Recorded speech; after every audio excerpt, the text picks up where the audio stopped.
Hello and welcome. This is TrishRockTV and Energy Shift, changing energy, shifting perceptions. On the show tonight, live, we have the amazing Jo Worthy, the author of Loveworthy. Jo is an inspirational author, empowerment coach, and an intuitive guide who now resides in Canberra, Australia. Jo helps women, particularly after heartbreak and are feeling disillusioned, to become more confident, sexy, and vibrant so they can lead rich, juicy, and delicious lives. Jo's latest book, Loveworthy, is a must-read and is a real and raw account of her life, which has certainly not been boring, and is a great demonstration that anyone can lead an amazing and conscious life, regardless of past limitations and many fears. For many years, Jo's life was painful and included nervous breakdowns, 3 abusive and toxic relationships, gambling addictions, and a fear of commitment. And now she is a woman on a mission to help others to transform their own lives. In the thought-provoking and inspirational read, Jo guides you to rise above your suffering and release your own insecurities and fears, loss, betrayal, grief, particularly in regards to relationships.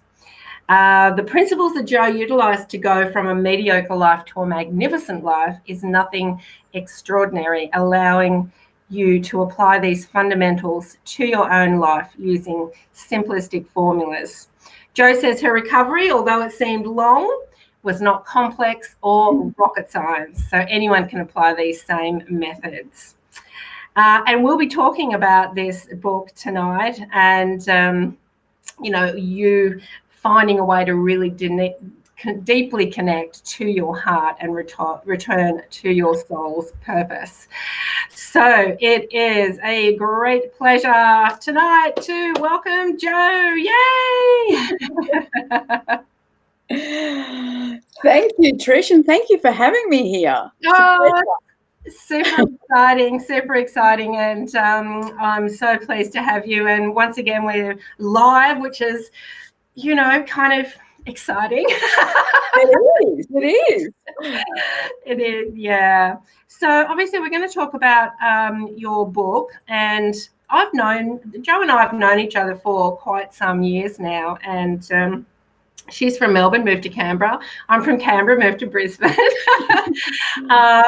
But Jo's you've always had this really passionate, lover of life kind of attitude, and really loving beauty and all of the gorgeousness in your life. And I've always admired you for that. And I feel you've brought a lot of that into your book as well. But let's start. I know there's lots of stories in the book about your life and that, but I know that you're also very tuned in and you live a very intuitive life too. Where did that start for you? Well, Trish, it's funny, I think that I was always intuitive, and in actual fact I had a Scottish grandmother who used to read tea leaves. So I think I sort of inherited some of that from my grandmother. Not that I ever read tea leaves, but just the intuitive side of things. But of course, like many other things and many other gifts that we have, we hide them, or we don't develop them. We're scared of them. So for many, many years, I didn't utilize my intuition. And I've always had a love of astrology, as you know, and anyone who knows me knows that I love astrology. So I've been studying that on and off for many, many, many years. But I didn't really understand the power of my intuition. Really started getting really powerful downloads about 12 months ago. So, and that's when I started working more on, opening up my third eye and really listening and really trusting. All those years, I really did not trust my intuition. And obviously it's always been there. Yeah. And it's developing more. And so now I'm so passionate about other women or other people. I'll talk about women because women is who I work with, but Yes. anyone can connect to their intuition. And I'm really big about anyone really trusting that intuition. That's And now it's one of my superpowers in my work that I do, and particularly with all the work that I do, but particularly with the consults, yes. because it's not just a coaching session, it's a whole array of being able to connect to their energy and really get downloads. So yeah, I'm very, very happy to say the least that I have actually discovered how intuitive I am, and I'm actually finally utilizing it. And you're trusting it. And I think because of so many of those things that you went through in your life, which are, woven through your book, and one of the reasons you wrote the book, you get to a point when you are kind of pushed down like that, where you don't believe in yourself and you don't believe in you don't trust anything about yourself. Right. So, to move through that is big. It is absolutely. Yeah. And and you're right, like when we're living an unconscious life, it's very rare for us to connect to our gifts and to utilize them, because it's just not the frame of mind that we're in. No. And we're very disempowered, and that's what you and I love helping people with, is finding that thread inside them that starts believing themselves again. And that's been our journeys as well. Yours has been a fairly big one, though. You've really had a lot of things that have really blocked your way that you've moved past, including dysfunctional childhood with domestic violence, low self-worth, not having clear boundaries or anything. That's from being abused and not appreciated. You become a people pleaser, perfectionist. all of that. Like, and now I feel that, so many women, it's not unusual. Like, a lot of people, like, it is a big story. Love word is a big story, but and a lot of people aren't going to relate to actually what I've been through, but what they will relate to is the feelings, that feeling of failure, that feeling of feeling worthless, that feeling of feeling very full of fears and insecurity, and having no boundaries. Like, I had very little boundaries. So, and that's just a symptom really of low self-worth, isn't it? And you don't create them. So when I started actually working on me and really starting to appreciate me more, which was a big journey. It doesn't just happen overnight. It's a big journey. But the more I worked on me, the more I was able to set boundaries, and the more my life became easier. And it was it's sort of, I say in my book, it's like that's when the miracles really start to occur. When you really, really start to honor and cherish who you are, and value who you are as a human being. Absolutely. So many of us don't value who we are and what we can offer. And we all are amazing. We all have our gold. Yes. And it's the needing that from other people to tell you before you believe it. It doesn't work, because other people are not always going to be there. You have to believe it yourself.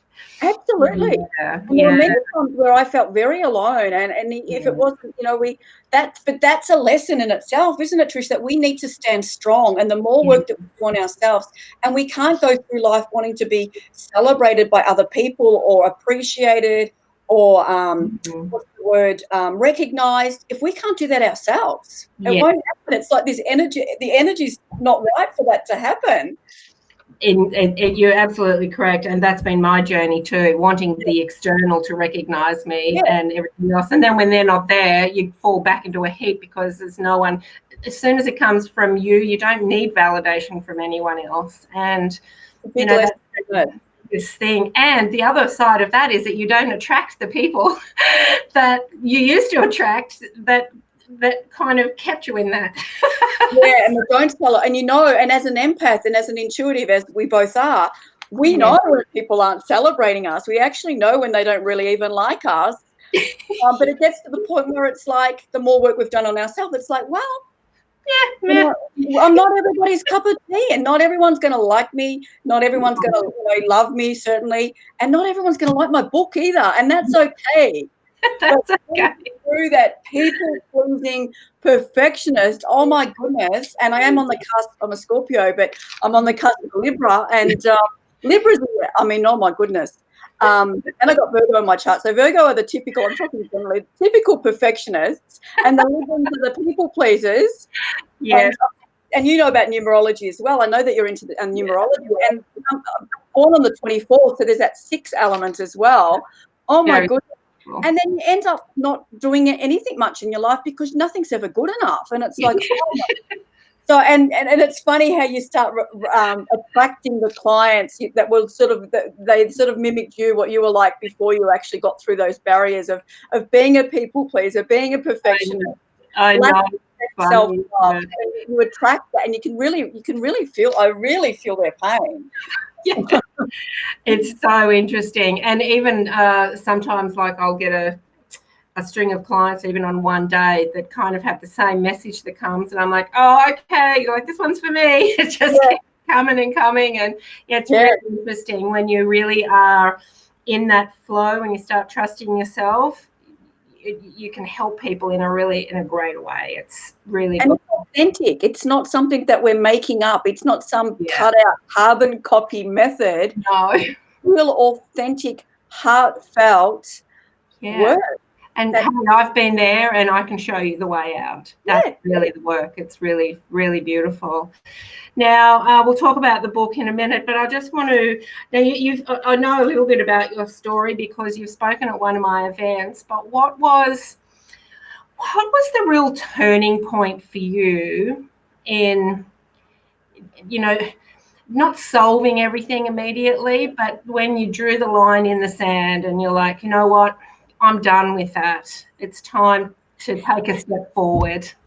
Do you know that's exactly what I said? I am done. And it was my 3rd abusive relationship, and I was in my mid-40s. Yes. And it was like a big, what on earth, Jo, are you doing with your life? And it was like this switch came on to really change my life and stop attracting, people that were a very low vibration, people that were not for my highest purpose, and people that caused me a lot of pain.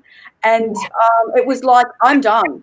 I am done with this. And the third relationship that I'm talking about, which I talk about the 3 abusive relationships in my book. Yeah. And when I say abusive, I do mean in all different forms. The 3rd one was actually more verbal abuse. Okay. Although when I did leave him for the 2nd time, he did threaten my life and he did stop me.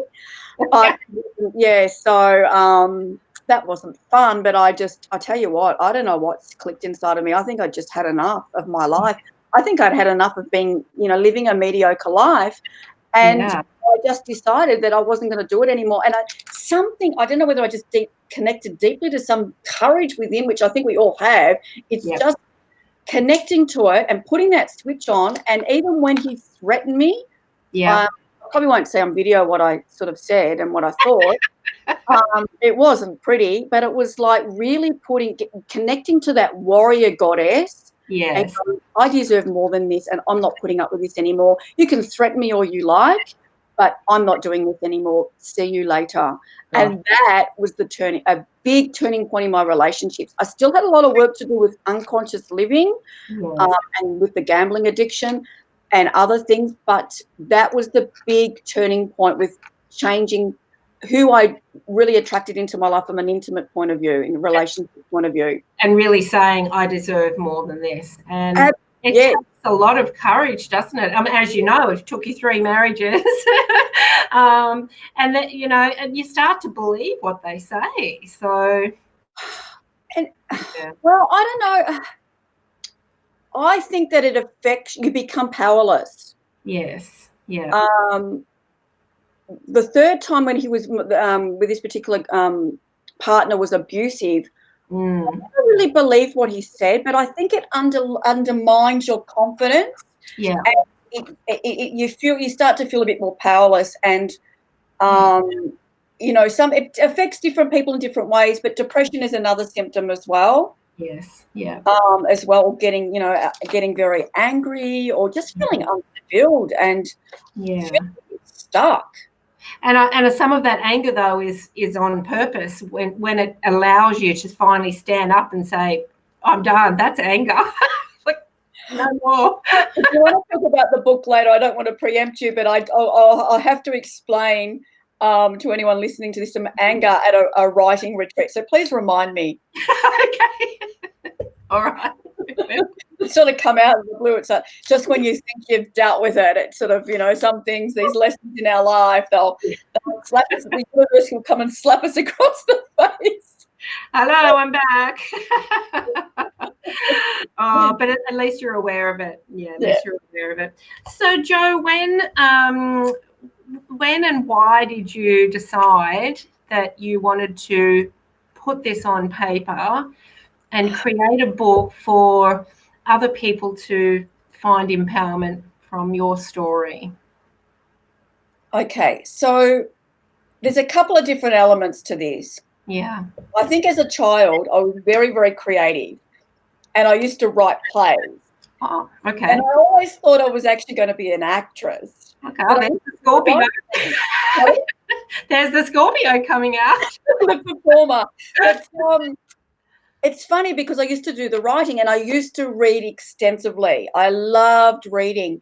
And then for many years, you know, you get into young adulthood and things happen and, you know, you get involved with other aspects of your life. And I did do a little bit of amateur acting, but the acting thing wasn't, I don't know, it's sort of, it wasn't my driving force, even though I enjoyed it. It wasn't like, now I know that it wasn't something, it's something that I was destined to do. It was actually the writing, but it took me many, many, many years to realize that. And many people who knew my life would come in and out of my life, and some family members and some close friends would say, oh my goodness, so you should write a book. And because, you know, the different circumstances and different dramas that I had in my life, it was a bit like a soap opera, I'm sure.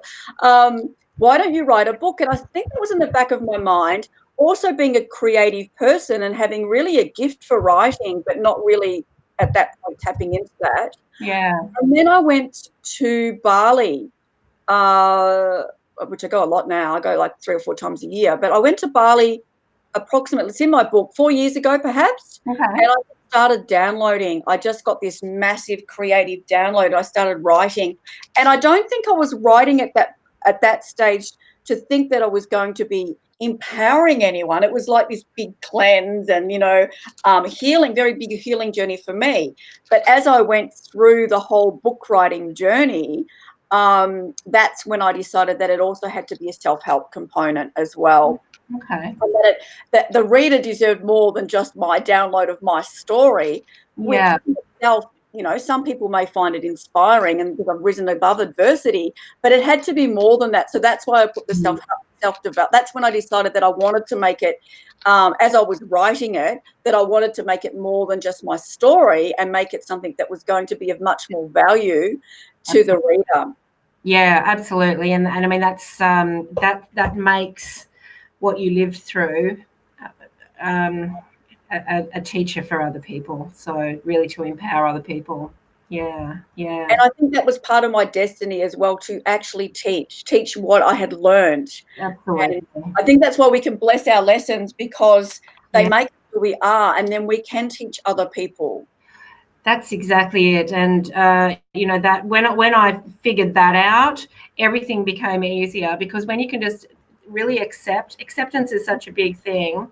Acceptance doesn't mean, you know, and forgiveness doesn't mean that people, you know, aren't wrong for what they did, but it allows you just to accept it and go, well, okay, I can move past this now. And I don't need to live it anymore. I can move past this now. And forgiveness was a huge part of my journey. And like, I had to forgive myself for Yes. attracting those low life vibrations in the first place, because I did deserve more than that. And Yeah. it's really, and it's not a cliche. I mean, we talk, we talk about, particularly these days when Yeah. so many people are into forgiveness and, gratitude and wonderful fundamentals to help us on this path. But really, forgiveness is about forgiving yourself first. Absolutely. Yeah. We can like, it takes a bit more work to forgive someone that's done some pretty nasty, horrible, low life things to you, Yeah. but it's very cleansing and it takes a lot. I believe, I don't say this lightly. It can take a lot of healing and getting beneath a lot of those layers, but Yeah. it can be done. And I have forgiven, I think, pretty well 99% of the people in my life. Maybe there's just that one little bit, that sometimes, but Yeah. there's always something extra to, in our lives to work on, isn't there? Well, there is, and everybody's got a beautiful light in them somewhere, but it's our personalities that perhaps are not the nicest, or So from that point of view, you can forgive people. I think forgiveness for yourself goes a lot deeper though too, because even though you forgive other people and you get over the anger and everything, there's still a little thread of remorse or shame or something threaded in there that, why did I do that? And so that forgiveness frees you. It really frees you from any of that remorse, that guilt, that resentment of yourself. Absolutely. Yeah. And the shame, in my book, I refer to it as the shame shit. You've got to get rid of that shame shit. Oh, I love that. Yeah, absolutely. I really love that. So one thing, I haven't got a version of your book yet because I'm getting it at the Brisbane launch. Oh, I'm getting it. Yes, you are getting a book. We are, and so I'm waiting for that at the end of the month, and we're going to give all the dates for the launches. But I really love, first of all, I love all the colours and everything, but I love how you have done the chapters. Yeah. Because here's the thing, you can also, we've all got different areas in our life where some areas we feel worthy and good and other areas we don't. And that's changeable on a daily basis, right? It can be, yeah, absolutely. So, everybody has a different thing that they believe in about themselves. So when I saw the chapters in your book, I thought, wow, this is great. And they're the lessons, the 21 lessons. Because you can also, read the whole book, but if you're having a particular trauma or self-belief issue about something, you can go to that lesson and you can read it again. So I love how you've categorized it all. Was that something that was really clear for you to do that because you've worked on all of those different areas in your life and you've worked with those with clients? So dividing it into chapters, or sorry, Trish, what was that? Just the different areas where people can feel more worthy. So, like the fact that I call things like you are worthy of creativity, you are worthy of adoration. Yeah, because I think, we've had conversations about this before as well, and there are certain things I believe about myself and the worth of that. And there are other areas that I don't believe so much in about myself, which is where I'm working on. And you have different areas where you really have strong beliefs about yourself and other areas where you're working on. And everybody is different. So when I saw the chapters, I thought, this is really great. You can kind of, it's honing in on that belief that people have. Yeah. And so all these lessons so relate to my life. So what I did is I wrote the story first. Okay. And then the lessons were created. Okay. So they actually matched the story.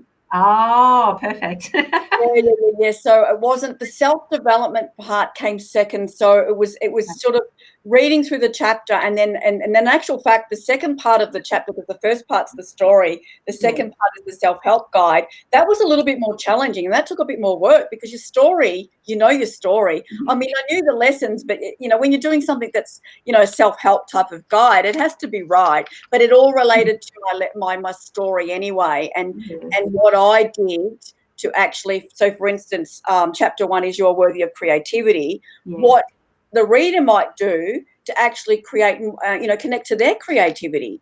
which will in turn will help them with more joy in their life and more balance and more peace. Absolutely. Yeah. So that's what I did. It was the story first, and then the other element came, and it all just. And I did play around with the chapters and the names for a bit. That's, as you know, you're an author.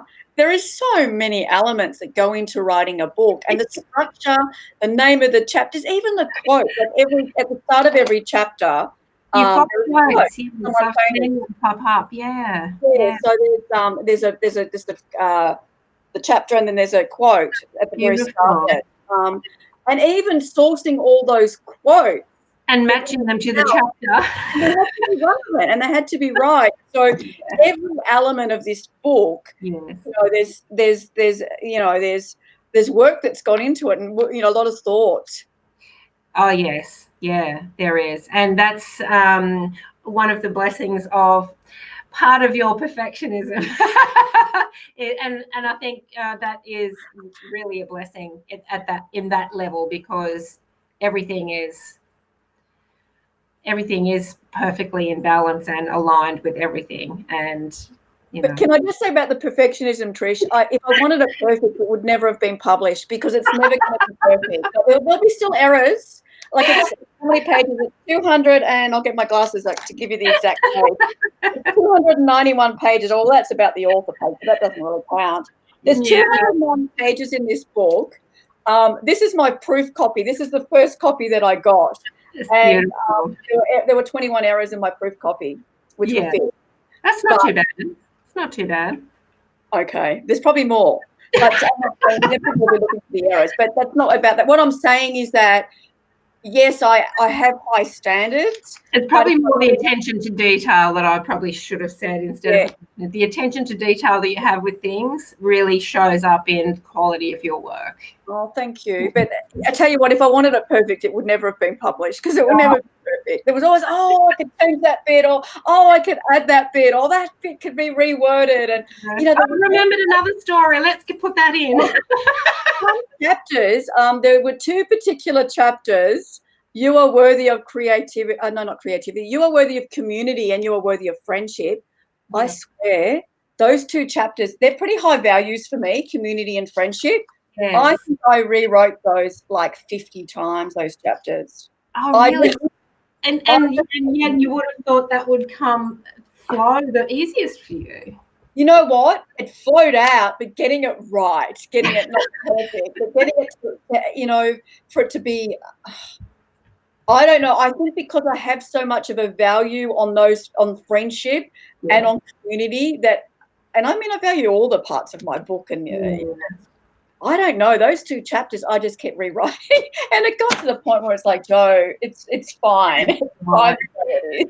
Well, when we're really passionate about something, we really want to articulate it well so that it comes across because words don't always come across as we mean them to. So to spend time on that, it was well worth it.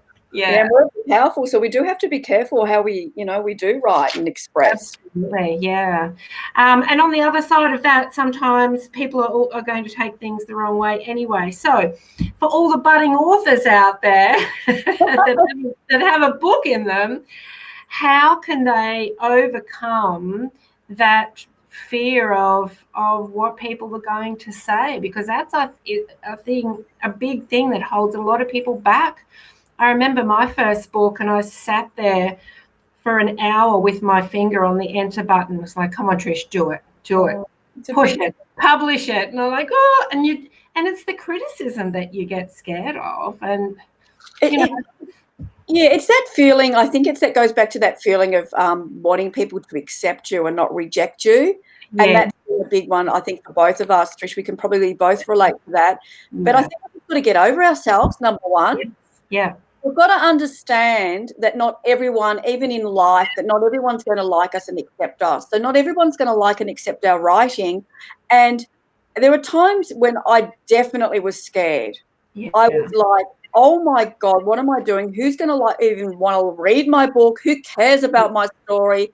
And then and the judgment, people are going to judge me. And then it's like, why, Joe?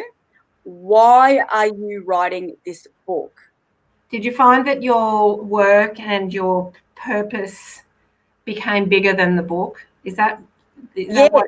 That's exactly what happens. So if you can help somebody else improve their life, and also, like, it's like part of my story is really owning all parts of me. Yes. So it would be a contradiction then if I turned around and go, oh my God, I can't publish this now. People aren't going to like me, because it goes against the whole theme and the message of the book is to really love and appreciate you, and understand that not everyone's going to love and appreciate you. Not everyone's going to like your book, but there are many people that are going to get value from it.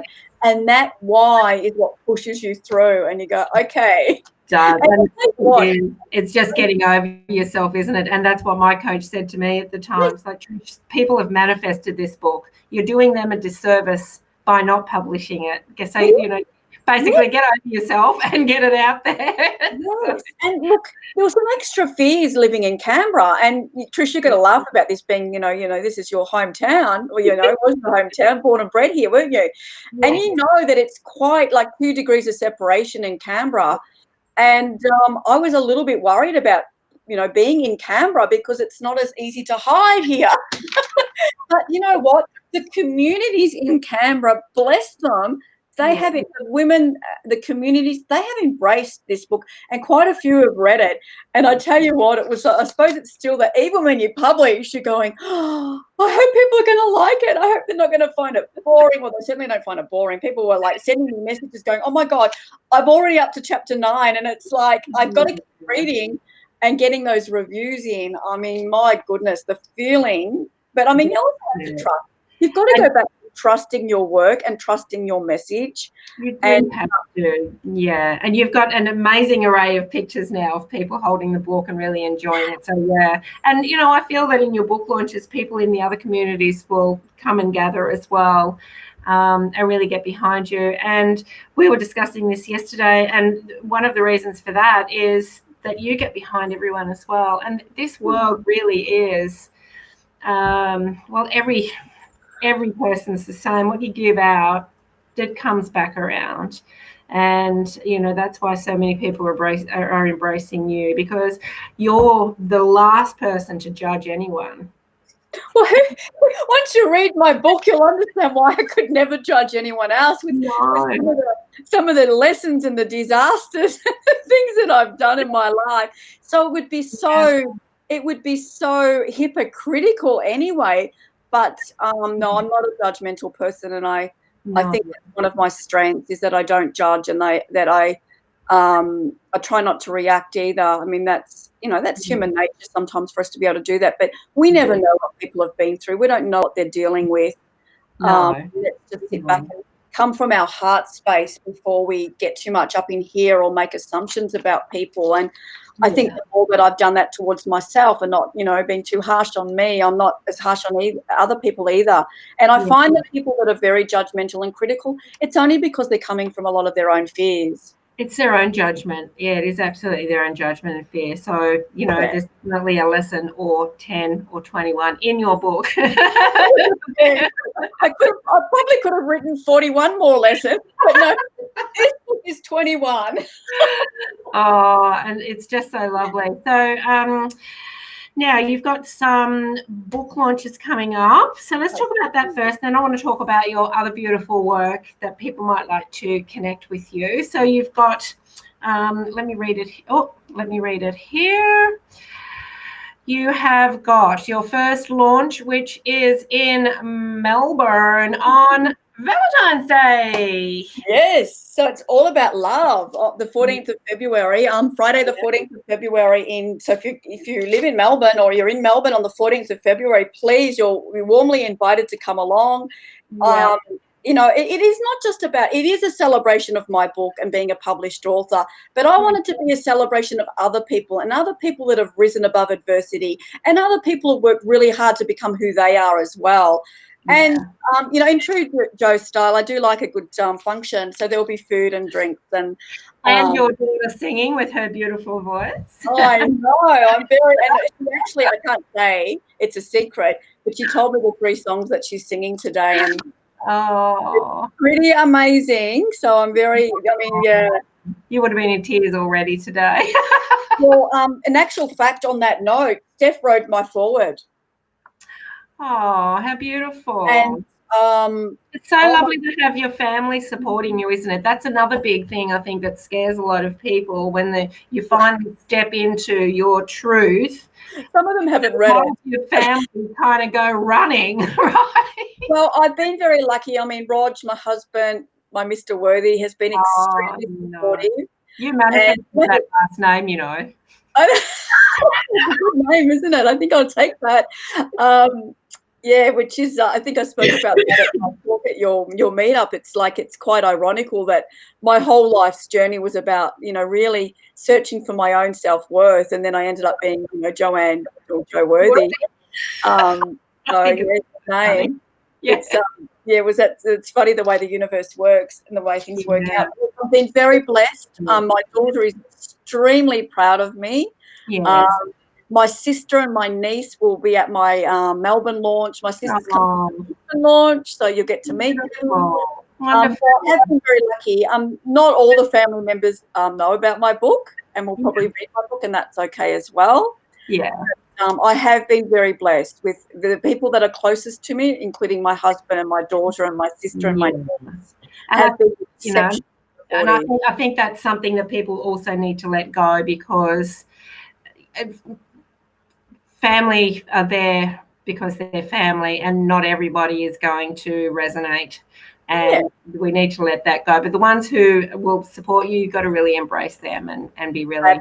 Absolutely. Very much appreciative. Very, very much. Yeah, that's amazing. So Melbourne's going to be incredible. And then after that, you are in Canberra on the 20th. Yeah, my hometown. Yeah, that's going to be an amazing big launch too. So many people are going to come. I have got, like I said, Canberra people have been, the communities have been amazing. Like, they have been, like I said, so supportive, and I've just got all these awesome people coming. So it's, you know, yes, it's the book launch, and I'll be doing book signings, and there'll be a few speeches, but the collaborative of deliciousness in that room, because there's just so many amazing people in all the launches that I'm doing. And in the Melbourne launch, I should mention that two of my mentors are going to be speaking as well, Luann and Yvonne. And in Canberra, I've got a few people in mind, but I'm going to line up a couple of people to speak, and maybe some of the wonderful women that have read my book might want to say a few words about the book. And then so that's Canberra on the Thursday, the 20th of February, at the East Hotel. Okay. And then I go off to Brisbane, where I get to see Trish as well. Being a leap year, it's Saturday, the 29th of February. I know. Really nice energy, apparently. Yes. Yeah. And Emily's going to be there to speak. And my friend Kelly Lowry, who's also a dynamo. Do you know Kelly? No. Do you know Kelly? Well, Kelly's going to be there, and she's going to say a few words. She's quite an awesome speaker, and she's just this dynamo. And Emily, of course, who's Gower Publishing, who dealt with during this whole writing process, was Emily Gower and her mum, Ray, as well. Yeah. So they're going to be there, and they're from Brisbane. So that's fantastic. That'll be nice. I think the last time I saw Emily was at one of her book launches, actually, in Sydney. Oh wow! And Emily just released her own, and her 9th, 10th book, maybe. So it'll be great to see Emily and her mum. Oh, that's exciting. And then Sydney after that, you've got somebody really on board in Sydney who's really helping you co-create something amazing. My beautiful friend Shaz, she's actually was my spiritual advisor, and we've become friends. She's really got behind me, and she's a Sydney girl. So, and also my designer who did my beautiful backdrop and the design of my book and all my branding, Emma's from Sydney, and she's coming along, and they're putting the word out. And that's for, so if you're from Sydney, please come along. It's in Borkham Hills, Arthur Street Cafe in Borkham Hills on the Saturday, the 14th of March. And that's beautiful. I've got all the links in the comments for the event pages. So whatever event you want, click on the link for that event, and you'll go and be able to check it all out. Yeah.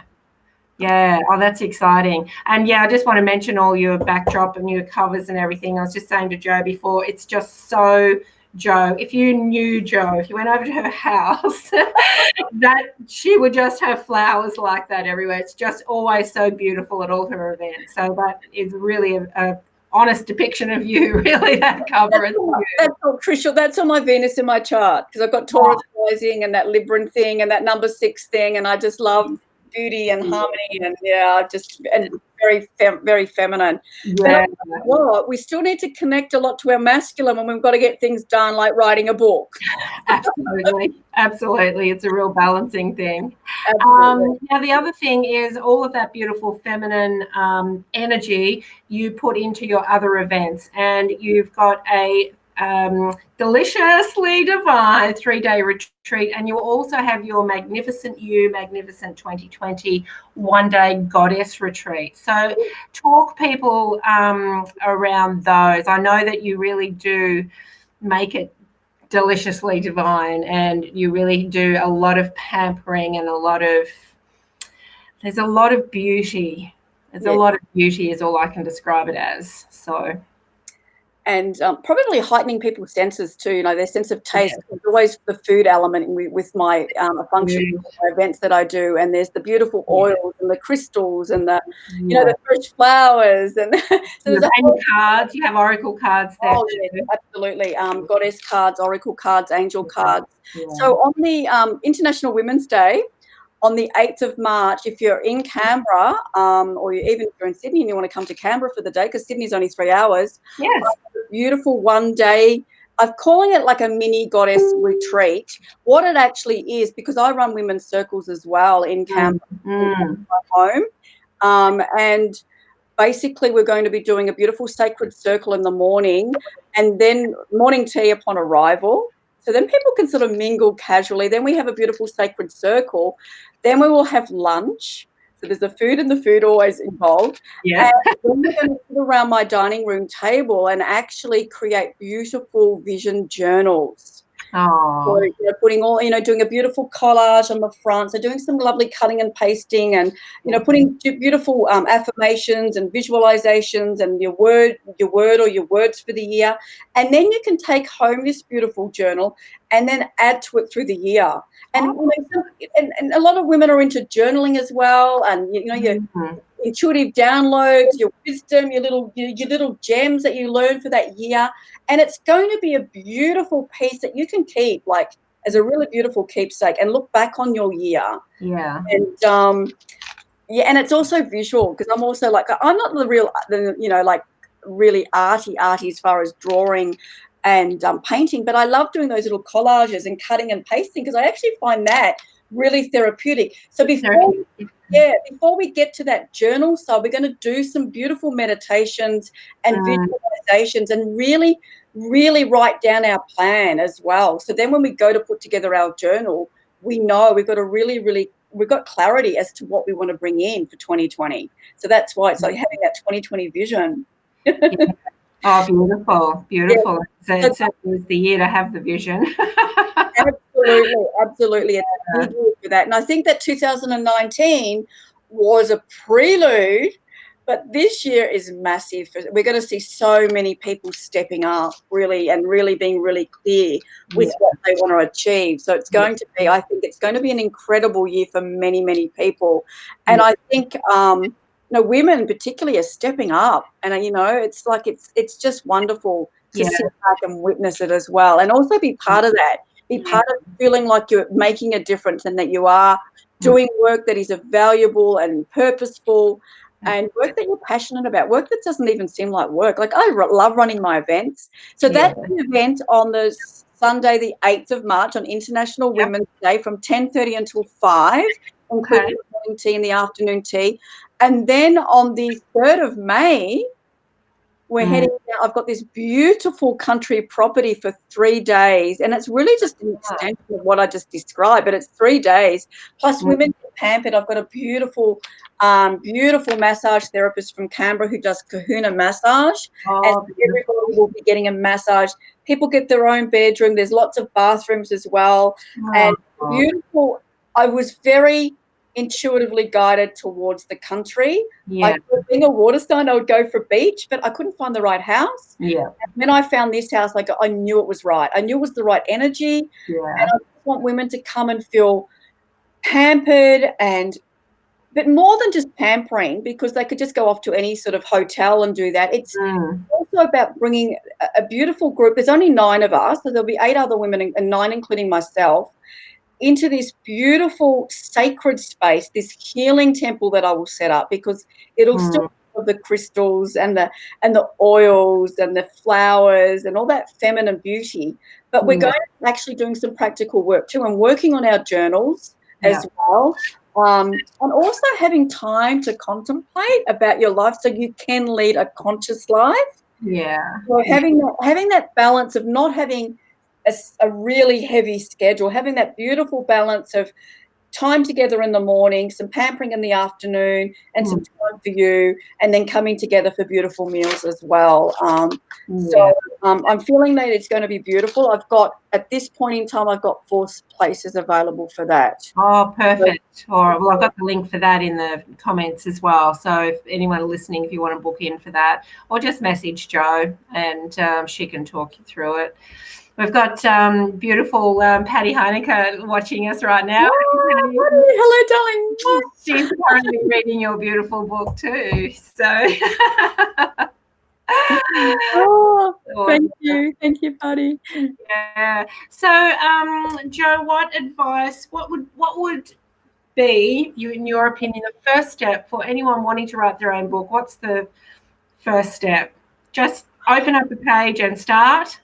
Well, your book coaches probably wouldn't tell you that. Your book coaches would say, do a structure first. Yes. However, I'm not a book coach, and I'm a writer, and if I've got inspiration, just start. That's my number one thing. Just start. And if you're finding it hard to put together a structure, just write. And then worry about the structure later. That's what I did. I mean, it's more time consuming in a sense, but if the flow is there for the actual content, write the content. Write the content, yeah. And I'm actually the other way around. I need to have the title before I can start writing.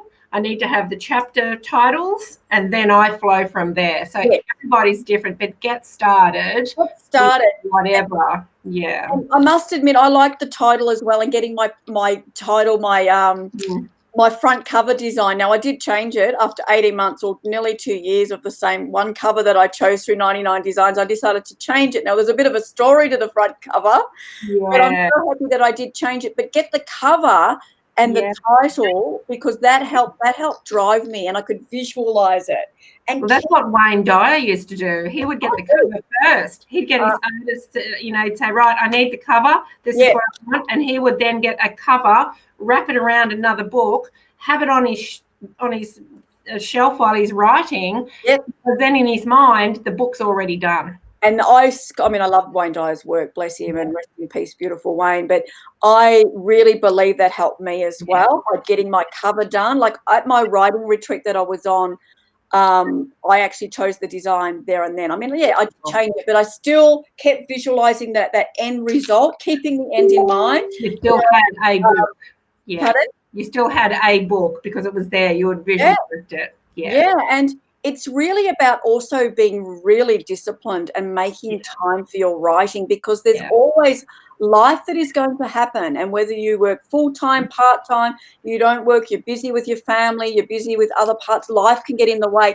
You need to dedicate time in your calendar just for writing. And that might be hard. That might start off with half an hour a day. I believe that it's the discipline to do that. So that's another good point. But just get started. And when you start, be determined. Connect to that warrior goddess in you, that you're not going to give up, and you're going to finish this project. And don't compare with other people's timings either. You don't have to write your book in a weekend or a year or a month. It took me over 3.5 years to write mine to actually print stage. So don't, and some people take years. Because it's a personal development is actually the writing. It really is. And for the people who are just learning self-empowerment and really starting to stand in their own, because this year is a year of structure, restructuring our mind, our beliefs, our patterns as the world restructures. Your book is the best next step for them. So they can get on your website and order that book. Is that correct? They can on joeworthy.com. They can get on and order the book, or come to my launch, or go into my Facebook page as well, where all my events are as well. If that's absolutely. So connect with Jo and get a copy of this book, because if you are wanting to, bring your self-beliefs up and feel worthy in every area of your life, then this is really all the lessons to do that. So amazing. Thank you so much for coming on the show. And I'm sure you have given people lots of ideas, not only for themselves moving forward, but knowing that it's really just take the first step to a better life. Take the first step towards your dream. You don't have to be 20 steps ahead and scare yourself out of it. No, you don't. And know that it's your journey as well, and no one else's. It's more work that you do on you. Don't worry about everybody else's dramas. The more work that you do on you, and you stay grounded and focused on you, the easier it will become. It really will. And know that you deserve it. You don't deserve a mediocre life. Everyone deserves this magnificent life, and you're just as entitled to it as anybody else. And I believe the only difference is that people's mindsets are different. So if you're not getting what you want in life, then work on your mindset. What are you telling yourself? What are you thinking? What are you saying? What are you writing? What words are coming out of your mouth? Are you treating yourself the way you want to be treated? Yeah, that's the big thing, isn't it? Yeah. Are you treating yourself the way you're wanting others to treat you? Yeah, that really is the biggest thing. And that's taking self-responsibility and self-empowerment back. And the thing is, Trish, we don't have to live in our past. No. And we don't have to suffer. And I am proof, and you're proof, and there's so many people in our communities. We've all got a story. We've all risen above adversity in some way. But there's some people that find it hard to get out of that story, out of that pain, out of that suffering, and you don't have to stay there. And the good thing is there are so many people around that want to help and support you as well. As long as you're open to the healing. Just open and receive. And as Byron Katie says, suffering is optional. It is. And, our lives are never perfect, but I tell you what, depending on your mindset will depend on whether you think you've got a great life or not, because there's always something that we could complain about. But there's always there's always something to be grateful for. And that was a big, and I talk a lot about that in my book. Gratitude is massive, and never underestimate the power of gratitude. Because I can tell you now, when I was at my most darkest, lowest point in my life, I still had things to be grateful for. Absolutely. We all do. Focus on what we've got, what you've got, not the lack. Yeah. Oh, it's been so beautiful talking with you, and I can't wait for the book launch and see you again up here in March. Actually, I'll see you in February, and then I'll see you in Canberra in March. Yes, that will be great. Thank you, Trish. Oh, thank you so much, and thank you everybody for tuning in. Please check out all the links to the events are in the comments. Reach out to Jo. Jo will probably get in when we're finished and start answering or commenting and saying hi to people who've commented. So if you've got any questions, write them in the chat, and Jo will answer them for you and guide you to whatever you need. And so all the links are there. So thank you, and thank you everybody for tuning in. I hope to see you next week for another live version. So much fun of Trish Rock TV. Bye for now.